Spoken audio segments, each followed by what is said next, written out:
sure how many shooters, if they are still being sought for, if they have anyone in custody. We are not sure, but what we do know was that there was a police-involved shooting near the Naval Reserve Center on Indicola Highway, and one officer is down. David, as you were just talking about, I do have some more information here confirmed. A police officer who is blocking the roadway from Amnicola Highway and Wilcox Boulevard, he just stepped over to tell me as much as he could. He says that from what he knows, this whole thing, quote, this whole thing started on Lee Highway with a shooting incident there. I'm not familiar with that shooting incident, but then somehow it moved to this location here. We are told by Mayor Andy Burke that it was an officer-involved shooting with one officer down. I moved from that intersection of Wilcox Boulevard and Amnicola Highway down the road a little ways to now the Police and Fire Training Services Center. This is where the media is all gathering and all setting up.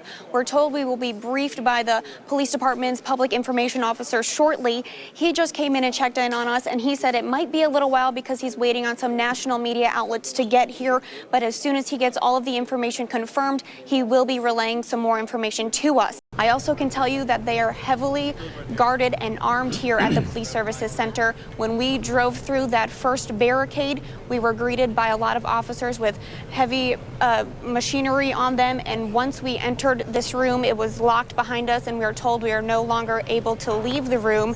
We are locked inside for our safety. Police say there is no set amount of time a child has to be left alone inside a hot car in order to charge the parents.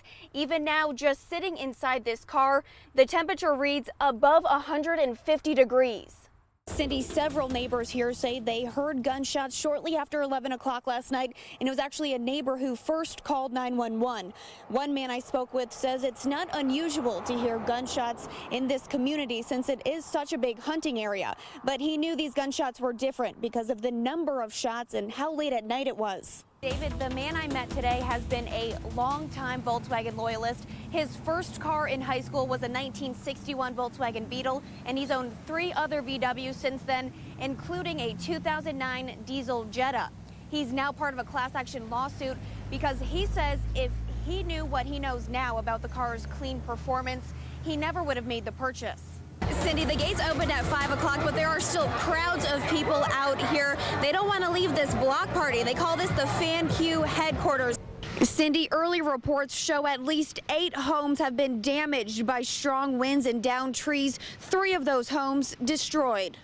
I was maybe 5 feet away from the back area where the tree fell. Jordan Dodson was trapped inside his home after this tree crushed through the roof. The power was out, but Dodson used his cell phone to call 911. Police helped him escape through a side door that was barricaded shut. We ended up just hitting it through with an axe and pushing through. Dodson was not injured during the storm, but his is one of several families who no longer have a place to call home.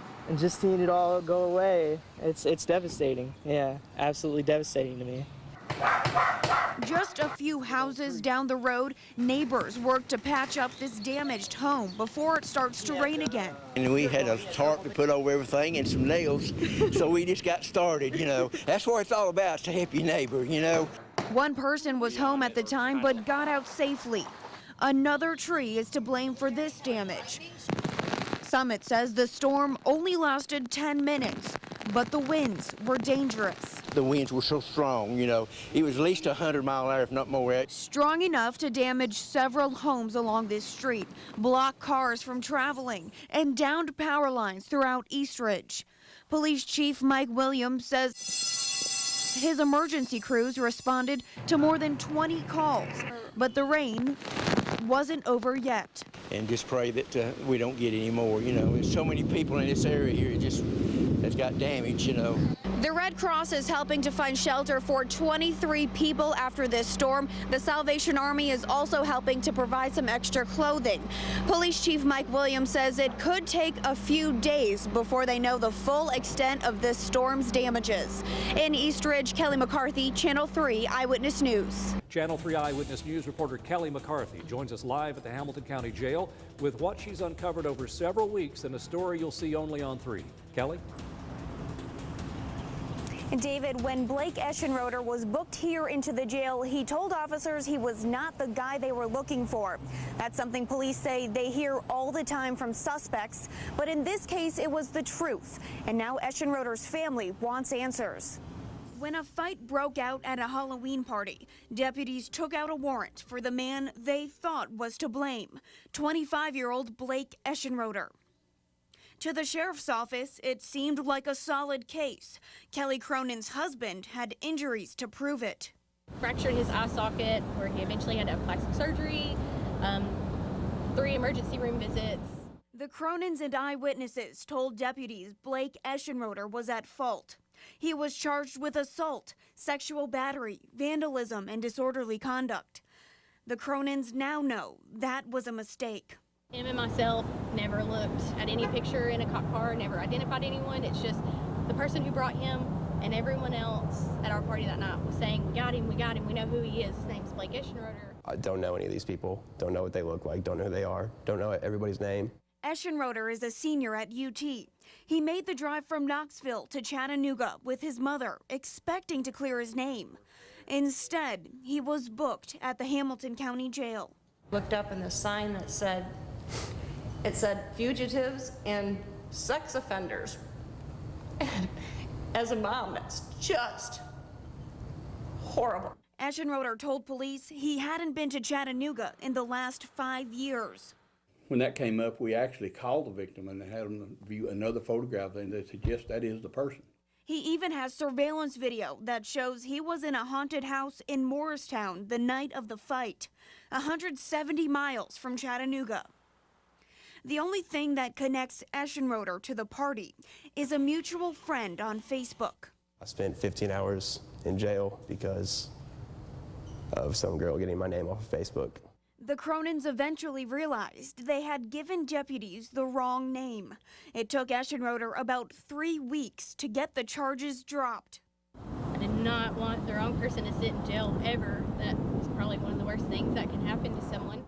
But a quick search of Eschenroder's name still confirms his biggest fear, a mugshot that makes this college senior nervous about his future. The sheriff's office blames the victims for leading them down the wrong path.